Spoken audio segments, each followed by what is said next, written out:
Regent গ্রুপের বহুল আলোচিত ও বিতর্কিত চেয়ারম্যান মোহাম্মদ শাহেদ করিম আবারও গ্রেফতার হয়েছেন।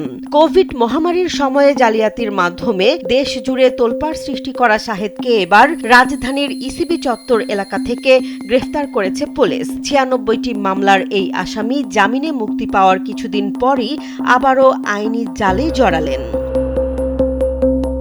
রাজধানীর পল্লবী থানায় দায়ের করা একটি মামলায় আদালতের জারি করা গ্রেফতারি পরোয়ানার ভিত্তিতে মোহাম্মদ শাহেদ করিমকে গ্রেফতার করা হয়েছে। সোমবার বেলা 12:30টার দিকে ক্যান্টনমেন্ট থানা পুলিশের সহযোগিতায় রাজধানীর ইসিবি চত্বর এলাকা থেকে তাকে গ্রেফতার করে পুলিশ।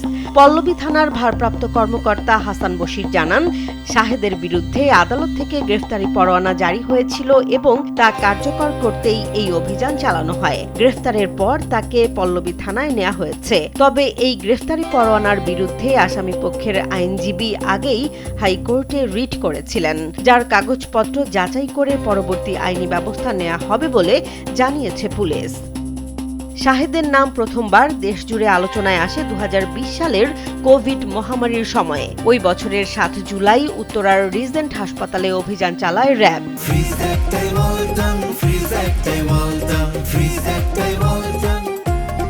সেখান থেকে বিপুল পরিমাণ ভুয়া করোনা পরীক্ষার রিপোর্ট জব্দ করা হয়। এই জালিয়াতির ঘটনায় র্যাব বাদী হয়ে শাহেদ সহ ১৭ জনের বিরুদ্ধে উত্তরা পশ্চিম থানায় করোনার সনদ জালিয়াতির অভিযোগে মামলা দায়ের করে। রিজেন্ট হাসপাতালে অভিযানের পর আত্মগোপনে চলে যান শাহেদ। অবশেষে ২০২০ সালের ১৫ জুলাই ভোরে ভারতে পালিয়ে যাওয়ার সময় সাতক্ষীরার সীমান্ত এলাকা থেকে তাকে গ্রেফতার করে র্যাব। গ্রেফতারের পর তাকে নিয়ে উত্তরার একটি অ্যাপার্টমেন্টে অভিযান চালিয়ে অস্ত্র উদ্ধার করে আইনশৃঙ্খলা রক্ষাকারী বাহিনী।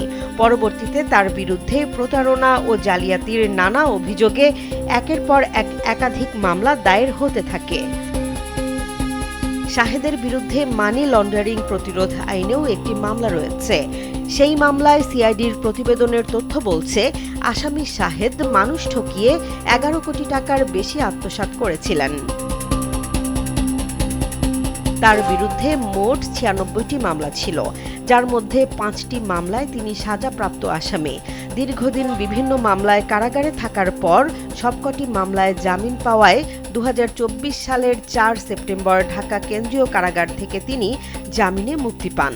তবে মুক্তির কিছুদিন কাটতে না কাটতেই নতুন করে গ্রেফতারি পরোয়ানা জারির মাধ্যমে আবারও পুলিশের খাঁচায় বন্দী হলেন তিনি।